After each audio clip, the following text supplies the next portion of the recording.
ध्यान करें अकेले। बाबा जय गुरुदेव बताते हैं, संत कबीर साहब ने कहा है कि ज्ञान की बात को समझावे पर ध्यान करें अकेले। अर्थात सत्संग में बहुत लोग बैठते हैं, सुनते हैं, पर आध्यात्मिक ज्ञान थोड़े लोग समझ पाते हैं।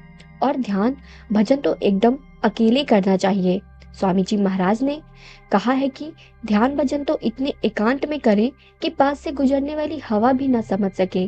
ध्यान भजन के समय बाहर से अकेले रहना पड़ता है, अंतर में भी एकदम एक निशाने पर जब साधक रहेगा तो कुछ पा सकेगा। शरीर बैठा हो, मन कहीं गया हो, तरंगे उठ रही हूँ, तो ना भजन ही बन सकता है, ना ध्यान बन सकता है, और ना ही सुमिरन हो सकता है। इसीलिए महापुरुषों ने कहा है कि अगर साधना करनी है, कुछ प्राप्त करना है, तो कम बोलो, कम खाओ और गम खाओ।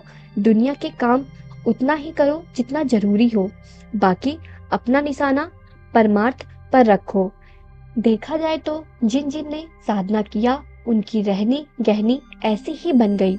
दुनिया से उदासीन हो गए, बाहर फैली अपनी वृत्तियों को समेट लिया, अंतर निशाने पर लग गए। हम नामदान लेते हैं, ध्यान भजन भी करते हैं, फिर भी यह कहते हैं कि ध्यान भजन नहीं बनता। इसका कारण यही है कि हम अपने को बदलते नहीं और चाहते हैं कि दुनिया भी ज्यों का त्यों बनी रहे और परमार्थ में भी हम सीधे सतलोक को पा सके, तो यह संभव नहीं है। रामायण में गोस्वामी जी ने लिखा है कि दुई की होए एक समय भुआलू, हसब ठठाब फुलाओ गालू। जैसे गुस्सा और हंसी एक साथ नहीं आ सकती, वैसे ही दुनिया और परमार्थ एक साथ नहीं मिल सकता। परमार्थ में कदम बढ़ाना है तो दुनिया के बंधन ढीले करने ही पड़ेंगे। दुनिया को पाना है तो परमार्थ से बेखबर तो हम हैं ही। इसी दुनिया के लिए अपना सारा समय बर्बाद कर देते हैं और यही दुनिया अंत में हमें अजनबी बनाकर छोड़ देती है।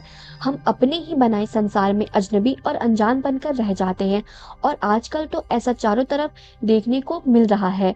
हमारी भारतीय परंपरा में बुजुर्गों की सेवा करना सिखाया जाता था, उनका सम्मान करना सिखाया जाता था, बड़े बुजुर्गों का आशीर्वाद लेना सिखाया जाता था।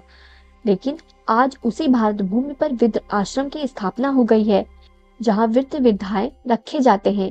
ये केवल विदेशी सभ्यता में ही सुनाई देता था, लेकिन यह अब 50 सालों में भारत में भी विदेशों का रंग चढ़ गया है।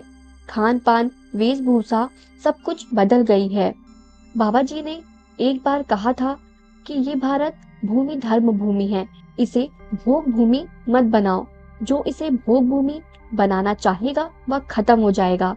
तो बात कहाँ की कहाँ पहुंची। मतलब ये है कि हम सत्संग में बैठते हैं, सत्संग सुनते हैं, इसको स्वीकारते भी हैं, बात सही है, फिर भी अपने जीवन में उतारने में असफल होते हैं।